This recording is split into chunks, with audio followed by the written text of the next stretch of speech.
ولا تصعر خدك للناس ولا تمش في الارض مرحا، اور زمین میں اتراتے ہوئے نہ چلو، اکڑ کر چلنا، اترا کر چلنا۔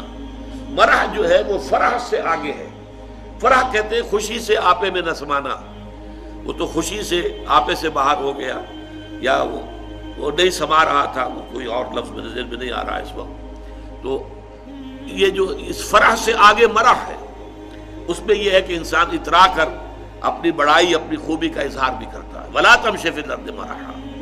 اب آپ دیکھیں گے کہ یہ مضامین جو ہے قرآن مجید میں ان کی اہمیت کا اندازہ اس سے ہوگا۔ سورہ بنی اسرائیل کے چوتھے رکوع میں بھی آئے ہیں، ولا تمش فی الارض مرحا، زمین میں اکڑ کر مت چلو، یہ وہاں بھی آیا ہے۔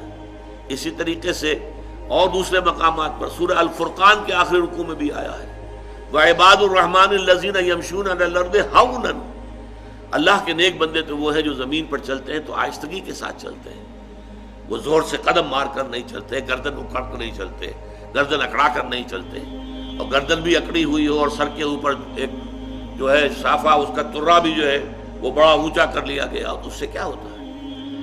انک لن تخرق الارض ولن تبلغ الجبال طولا، تم کتنے ہی زور سے پاؤں مار کر چلو گے ہماری زمین کو پھاڑ نہیں سکتے، اور کتنی ہی گردن اکڑا لو اور کتنا ہی ترا چڑھا لو، پہاڑوں کی بلندی تک تو نہیں پہنچ سکتے۔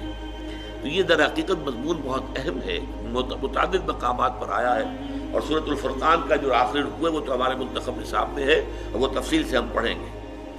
تو ولا تصعر خدك للناس ولا تمش في الارض مرحا ان اللہ لا يحب كل مختال فخور، یقیناً اللہ تعالیٰ کو بالکل پسند نہیں ہے جو اکڑ کر چلنے والے ہیں اور شیخی خورے ہیں۔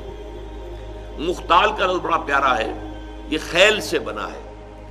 خیل جو ہے اعلیٰ نسل کا گھوڑا، بہت اونچی جس کی پیڈگری ہو، اگر آپ اس کی چال دیکھیں گے، اس کی چال میں ایک تمکنت ہوتی ہے۔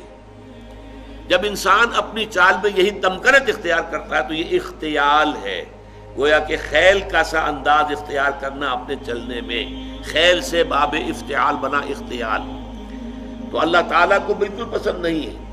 کل مختال فخور، فخر کرنے والے، اپنی نیکیوں پر، اپنی دولت پر بھی فخر ہوتا ہے، لیکن اپنی نیکی پر بھی ہوتا ہے، اپنے علم پر بھی ہوتا ہے، اللہ بچائے، اپنی عبادت پر بھی ہوتا ہے، اللہ تعالیٰ اس سے اپنے حفظ و امان میں رکھے۔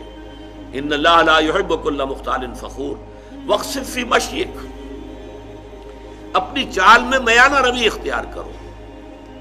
یہ چال سے مراد یہاں پر صرف چلنا نہیں ہے، بلکہ پوری زندگی میں روش جسے ہم کہتے ہیں، اپنی روش میں۔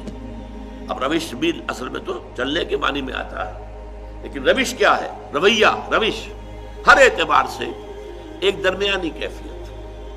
والقصد فی الفقر والغنا، حضور نے فرمایا ایک حدیث میں کہ مجھے میرے پروردگار نے 9 باتوں کا حکم دیا ہے، ان میں سے ایک یہ بھی ہے کہ چاہے تنگی ہو اور چاہے کشادگی ہو، کافی مال موجود ہو، ہر حال میں اقتصاد، قصد، درمیانی راستہ اختیار کرنا۔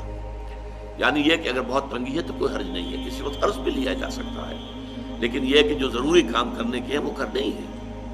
اور اگر زیادہ دولت آ گئی ہے تو بہت زیادہ کھل کھیلنے کی ضرورت نہیں ہے، اس میں بھی یہ ہے کہ محتاط انسان جو ہے وہ خرچ کرے، صحیح صحیح جگہ پر خرچ کرے۔ تو والقصد فی الفقر والغنا، تو یہ بھی اسی طریقے سے چال کا انداز بھی، اس میں بھی یہ ہے کہ نہ بہت تیز چل رہا ہو آدمی، نہ بہت دھیمے چل رہا ہو، اس میں بھی محسوس ہو ایک درمیانی چال سے انسان چل رہا ہے۔ خرچ کے اندر خاص طور پر یہ معاملہ آتا ہے کہ نہ تو کوئی بخیلی کا انداز ہو اور نہ اسراف ہو، نہ تبذیر ہو۔ اسراف سے تبذیر اور زیادہ بری شے ہے۔